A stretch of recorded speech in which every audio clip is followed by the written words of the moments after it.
तो बीजेपी के स्थापना दिवस पर प्रधानमंत्री नरेंद्र मोदी कार्यकर्ताओं को संबोधित कर रहे थे और ये कहते हुए नजर आए कि ये जो कोरोना का प्रकोप है किसी युद्ध से कम नहीं है और हर देशवासी को मिलकर इससे दरअसल लड़ाई लड़नी है। इसके लिए सभी का योगदान जरूरी। अपने आसपास देखें, जिसकी आप मदद कर सकते हैं वो करें। इधर बीजेपी के 40वें स्थापना दिवस पर बीजेपी अध्यक्ष जेपी नड्डा ने अपने कार्यकर्ताओं से अपील की है कि वो आज अपना एक वक्त का भोजन त्यागें और जरूरतमंदों को भोजन कराएं। उन्होंने कहा कि कोरोना से लड़ने के लिए जरूरी है कि कार्यकर्ता लोगों का हौसला बढ़ाएं।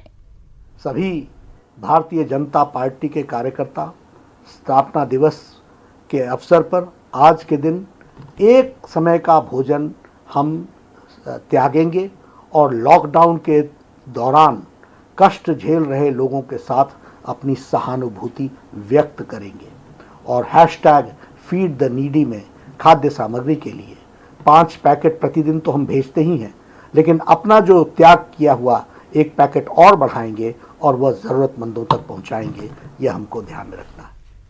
वहीं बीजेपी के स्थापना दिवस पर पूर्व राष्ट्रीय अध्यक्ष और केंद्रीय गृह मंत्री अमित शाह ने श्यामा प्रसाद मुखर्जी और हेडगेवार को नमन किया। तो दिल्ली की तस्वीरें। आज बीजेपी अपना स्थापना दिवस मना रही है और इस मौके पर केंद्रीय गृह मंत्री और बीजेपी के पूर्व राष्ट्रीय अध्यक्ष श्यामा प्रसाद मुखर्जी और हेडगेवार को नमन करते हुए नजर आए। उनकी तस्वीरों पर उन्होंने पुष्प अर्पित किया। तो 40 साल की हो गई है बीजेपी। ऐसे में लगातार बीजेपी नेता संबोधन भी करते हुए, प्रधानमंत्री का संबोधन भी आपने सुना, साथ ही बीजेपी अध्यक्ष का और पूर्व बीजेपी के राष्ट्रीय अध्यक्ष अमित शाह को आप देख पा रहे हैं, केंद्रीय गृह मंत्री जो कि अपने नेता श्यामा प्रसाद मुखर्जी और हेडगेवार को नमन करते हुए नजर आए। और चलिए अब जान लेते हैं कोरोना पर अब तक का अपडेट। जी हां, भारत में कोरोना के कुल मामले जो हैं 4067 अब तक सामने आ चुके हैं, जिनमें से 109 लोगों की मौत हुई है। वहीं 292 मरीज ऐसे हैं जो कि पूरी तरह से स्वस्थ होकर अपने घर को लौट चुके हैं। तो आंकड़ा जरूर बढ़ रहा है पीड़ितों का, लेकिन ठीक होने वालों का आंकड़ा भी बढ़ रहा है। ये कहीं ना कहीं सकारात्मक यहां पर बात नजर आ रही है। बिहार की बात करें तो बिहार में कोरोना के कुल 32 पॉजिटिव मरीज अभी तक सामने आए हैं, जबकि एकदम शुरुआत में मुंगेर के एक शख्स की, एक मरीज की मौत हुई थी, जबकि 3 लोग अस्पताल से छुट्टी पा चुके हैं ठीक होने के बाद।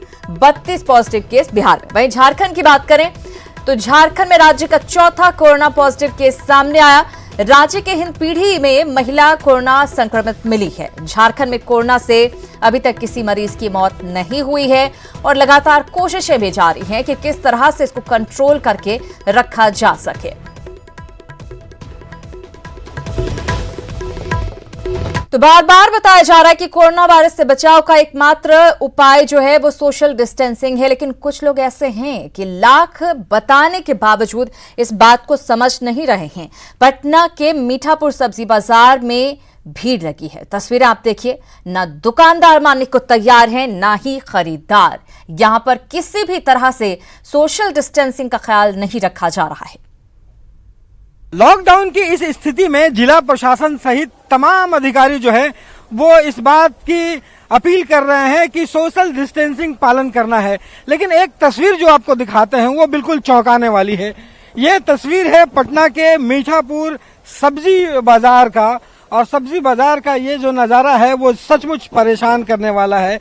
ये किसी मेले की तरह यहाँ पे दिखाई पड़ रहा है। सुबह के 10 बज रहे हैं और वहाँ पे लगातार अपील की गई है कि सोशल डिस्टेंसिंग का पालन करना है, लेकिन ये मेले सा जो नजारा आप देख रहे हैं मीठापुर सब्जी बाजार में, ये कहीं से भी सोशल डिस्टेंसिंग का पालन नहीं हो रहा है और ये खतरनाक हो सकता है। लगातार जिला प्रशासन जो है वो अपील कर रहा है। जरा देखिए कि यहाँ पे सब जगह जो है वो बनाई गई है, गोल गोल सर्कल भी बनाई गई है। कहा यह गया है कि आपको इस सर्कल में ही रहना है, लेकिन इसके बावजूद ये जो भीड़ आप देख रहे हैं ये कहीं से भी सोशल डिस्टेंसिंग का पालन नहीं किया जा रहा। अभी हमारे प्रधानमंत्री जी का जो कथन है कि सोशल डिस्टेंसिंग ही एक मेन कारण है इस कोरोना से बचाव का, और इसका पालन अनिवार्य है और करना चाहिए। लेकिन मैं कई बार यहाँ देखा हूँ, ये मंडी है, मीठापुर बाजार है, और यहाँ सोशल डिस्टेंसिंग का पालन करवाया भी जाता है। जब बड़े बड़े अफसर आ जाते हैं, किसी दिन तो एक आध दो दिन ऐसा रहता है, लेकिन फिर गैदरिंग ज्यादा हो जाती है और सोशल डिस्टेंसिंग यहाँ पे पालन नहीं हो पाता, लेकिन होना चाहिए। ये भीड़ जो देख रहे हैं ये सचमुच खतरनाक है, और जिला प्रशासन जब जब यहाँ पे आती है, थोड़ी कार्रवाई करती है तो स्थितियां ठीक रहती हैं, लेकिन जाने के बाद फिर से वही भीड़ जो है बढ़ जाती है। जिला प्रशासन को चाहिए कि थोड़ा सख्ती के साथ यहाँ पे बर्ताव करें और नियमों का कड़ाई से पालन कराएं। कैमरा पर्सन दीपक के साथ रविश नारायण, न्यूज 18 पटना। तो मीठापुर सब्जी मंडी की तस्वीरें आपने देखी। इसको देखने के बाद सवाल उठने लाजमी हो जाते हैं कि जब रोज रोज भीड़ यहां पर जुट रही है, तब यहां पर पुलिस की तैनाती आखिर क्यों नहीं की गई है? क्यों ऐसा होता है कि कुछ समय बाद पुलिस आती है? पटना जिला प्रशासन आखिर मूक दर्शक क्यों बना हुआ है इतनी भीड़ को देखने के बावजूद? जबकि कोरोना का खतरा कितना है बताने की जरूरत नहीं, बताने के बावजूद लोग क्यों नहीं समझ रहे? बार बार बताया जा रहा, बावजूद इसके लोगों को समझ नहीं आ रहा। भीड़ जुट रही है, फिर भी पुलिस की तैनाती यहां पर क्यों नहीं है? नियम तोड़ने वालों के खिलाफ आखिर कार्रवाई क्यों नहीं हो रही है? ये तमाम सवाल उठ रहे हैं इन तस्वीरों को देखने के बाद। आप देख सकते हैं मीठापुर सब्जी मंडी की ये तस्वीरें, जहां पर भीड़ लगी हुई है, एक दूसरे से सटकर गुजरते हैं लोग। ऐसे में अगर कोरोना का खतरा बढ़ता है तो कोई बड़ी बात नहीं होगी। मैं झारखंड की बात करें तो यहां पर कोरोना के चौथे मरीज की पुष्टि हो गई है। रांची की हिंदपीढ़ी की रहने वाली 54 साल की महिला का रिपोर्ट कोरोना पॉजिटिव आया है, जिसके बाद क्विक रिस्पांस टीम पूरी तरह से एक्शन में है। हालात का जायजा लिया है हमारे संवाददाता उपेंद्र कुमार ने। में कोविड-19 पॉजिटिव केस, दूसरा केस मिल चुका है। 54 साल की एक महिला में यह केस की पुष्टि हुई है, कोविड-19 पॉजिटिव है। झारखंड का यह चौथा केस है। अभी हम सिविल सर्जन कार्यालय में हैं। आप दिखलाने की कोशिश कर रहे हैं कि जो फ्रंट लाइन जो वॉरियर्स हैं, जो बिल्कुल आगे बढ़ करके और इलाज कर रहे हैं, उनकी तैयारी यहाँ पे चल रही है। आप दिखलाने की कोशिश कर रहे हैं। सिविल सर्जन खुद नेतृत्व कर रहे हैं। चूँकि राजधानी रांची में ये दूसरा केस मिला है, इसलिए अहम है कि किस तरह से आगे की जो कार्रवाई है वो चलने वाली है। यहाँ पे बात करते हैं सिविल सर्जन सर से। सर ये बताइए, दूसरा केस मिला? हाँ, ये दूसरा केस रांची का है जी। तो इसके लिए हम लोगों ने ये डिसाइड किया कि सबसे पहले मरीज को तो आइसोलेशन में रखा ही जाएगा, और उनके घर में जितने भी व्यक्ति हैं उन सबों को क्वारंटाइन किया जाएगा। तो उसके लिए हम लोग यहाँ पर से अपनी टीम भेज रहे हैं, जो कि हम लोगों की एक क्विक रिस्पांस टीम है, उनको हम लोग भेज रहे हैं, जो कि उस मरीज से हालचाल या उनके बारे में पूरा विस्तृत जानकारी लेगी, उनके कॉन्टैक्ट के बारे में जानने की कोशिश करेगी कि किन किन लोगों के संपर्क में वो आई है। उसके बाद फिर आगे की कार्रवाई हम लोग करेंगे। उनके घर के जितने भी सदस्य हैं, जैसा कि प्रोटोकॉल है, उन्हें क्वारंटाइन में रखा जाएगा। सर, तो वो जो महिला है वो कितने उम्र की है, और वो कैसे, किसी का केस हिस्ट्री है, का ट्रैवल हिस्ट्री?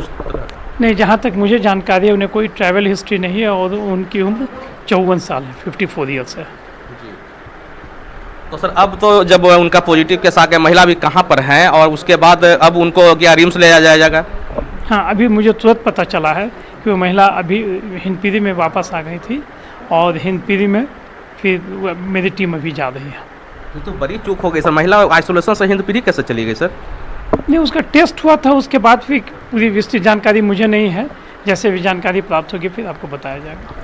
तो ये तैयारी है, क्विक रिस्पांस टीम जो है यहाँ पे तैयार हो रहे हैं, और जो जानकारी मिली है सिविल सर्जन डॉक्टर वी प्रसाद से, उसके अनुसार अभी ये टीम उस पीड़ित महिला जो हिंदपीढ़ी में है उनके आवास पे जाएंगे, और उनके परिवार के जो सभी जो सदस्य हैं उनको क्वारंटाइन किया जाएगा, और उस महिला को आइसोलेशन वार्ड रिम्स में भेजा जाएगा। कैमरामैन शाहनवाज के साथ उपेंद्र, न्यूज 18 रांची। तो 54 साल की महिला है, अब वहां पर जाकर और लोगों को भी क्वारंटाइन किया जाना जरूरी है, जो कि टीम ऑलरेडी कर रही है। इधर झारखंड में कोरोना के लगातार मामले मिलने पर स्वास्थ्य विभाग काफी गंभीर हो गया है। स्वास्थ्य मंत्री बन्ना गुप्ता ने कई डॉक्टरों के साथ अहम बैठक की। बैठक के बाद स्वास्थ्य मंत्री बन्ना गुप्ता ने न्यूज 18 से खास बातचीत में सरकार की ओर से कोरोना वायरस को लेकर इंतजाम के बारे में विस्तार से जानकारी दी। देखिए, कोरोना को लेके हम लोग पहले भी काफ़ी गंभीर थे। हमारे माननीय मुख्यमंत्री जी ने उस समय भी, जब पूरा देश लॉकडाउन नहीं था, तो हमारे माननीय मुख्यमंत्री जी ने तुरंत संज्ञान लेके लॉकडाउन कराया था। उसके बाद फिर देश को लॉकडाउन किया गया। अभी तक इस महामारी की कोई भी दवाई नहीं निकली है। अभी तक हमारे जो है चिकित्सक और स्वास्थ्य के लोग इस बीमारी का सही जो है मेडिसिन नहीं चिन्हित कर पाए हैं पूरी दुनिया में। तो इसके लिए संयम है, सुरक्षा है, सावधानियां हैं। पी किट की आवश्यकता है, थर्मो स्कैनर की आवश्यकता है, वेंटिलेटर मशीन की आवश्यकता है, या N95 मास्क की आवश्यकता है, ग्लव्स की आवश्यकता है, बूट की आवश्यकता है, या सैनिटाइज़र है, या कुछ ऐसी जो है क्लोरोक्विन दवाई वगैरह की आवश्यकता है, वो सब भी हम लोग पूर्ति करने के लिए लगे हुए हैं। कि स्वास्थ्य कर्मी आए और आपके पास आए तो उनको आप मित्रवत व्यवहार करिए और उनके साथ मित्रवत व्यवहार करके उनके साथ कदम से कदम मिलाकर चलें, उनके दिशा निर्देश पर चलें, उनकी जो एडवाइजरी है उसका अनुसरण करें, तभी जाकर ये जो है मानव हित बचेगा। और यदि जो लोग भी इसको धर्म वगैरह से जोड़ रहे हैं और इसको धार्मिक रूप दे रहे हैं, मैं समझता हूँ कि वो देशद्रोह का अपराध कर रहे हैं।